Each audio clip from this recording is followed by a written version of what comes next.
Hey, you see those guys back there? Go ahead and shut the door. Away. Hey, man. Hey, man. Me and my boys are like really hungry. Hey, can I help you guys? An extra? Nah, man. Why don't you take off, dude? Come on, man.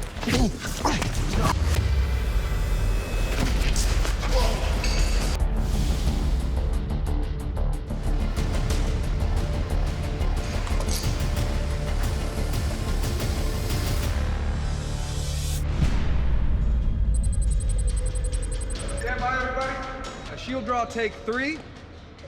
And then just boom, cover up. Boom. Bam. And action.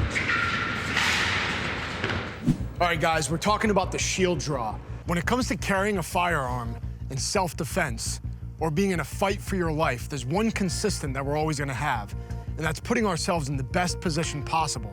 We see it all too often in YouTube video after YouTube video where guys get fixated on trying to draw their gun and they forget about protecting this and staying in the fight. That's where the shield draw comes in. We want to set ourselves up for success to protect our central nervous system regardless of the scenario. There's 3 points the shield draw is going to give us: in-fight weapon access, creating space, and time and opportunity. In-fight weapon access is something that we actually have to understand. Just having a firearm in an engagement dealing with a threat isn't gonna cut it.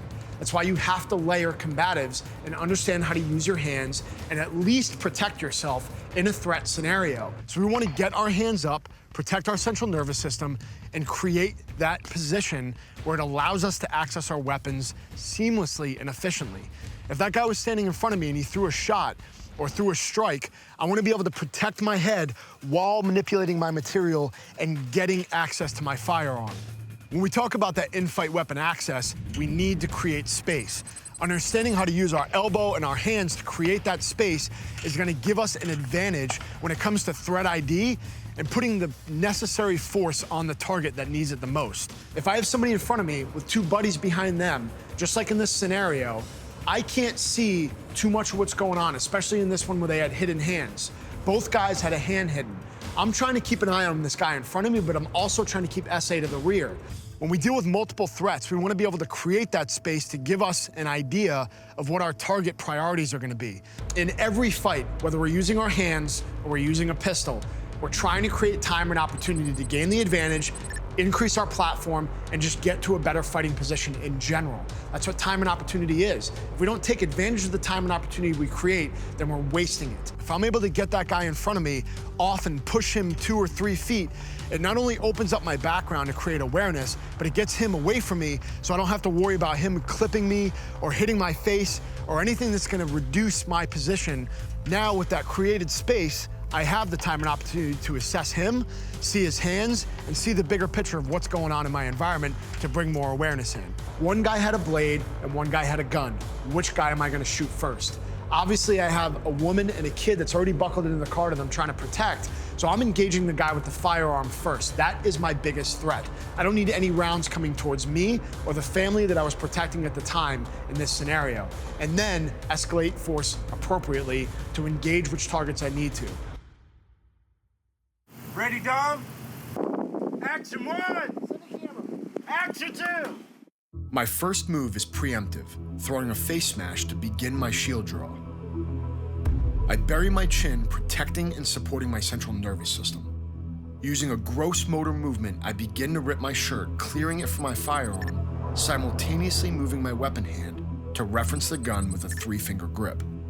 This movement begins to create structure with my elbow, forming what we use as a shield and shock entry tool for the threat in my immediate space. Once the threat's clear, I draw my pistol higher than normal because of the likelihood of having to take shots from retention at close range. Once the closest threat is no longer in my space, I can then transition my shield arm and meet at center chest to lock in my 2-handed grip. Pressing the gun out, I continue to scan the immediate area and take shots if necessary.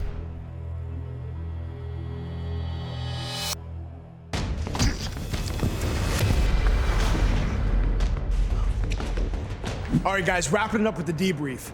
In a threat scenario, it's always gonna be unpredictable. In this situation where I had 3 guys in front of me, the shield draw helped me create in-fight weapon access, created space, and gave me the time and opportunity to protect the family that was behind me. I was able to threat ID and put all those things together. You have to understand the importance and never underestimate your ability to have hand-to-hand combatives and martial arts as a part of your carry process and a part of your carry lifestyle. Don't think that just carrying your firearm is the end-all be-all, because it isn't. You've got to train your hands. It doesn't end at the range by just shooting a static target. You have to add that to your curriculums, whether you're on the range or you're fighting in a gym.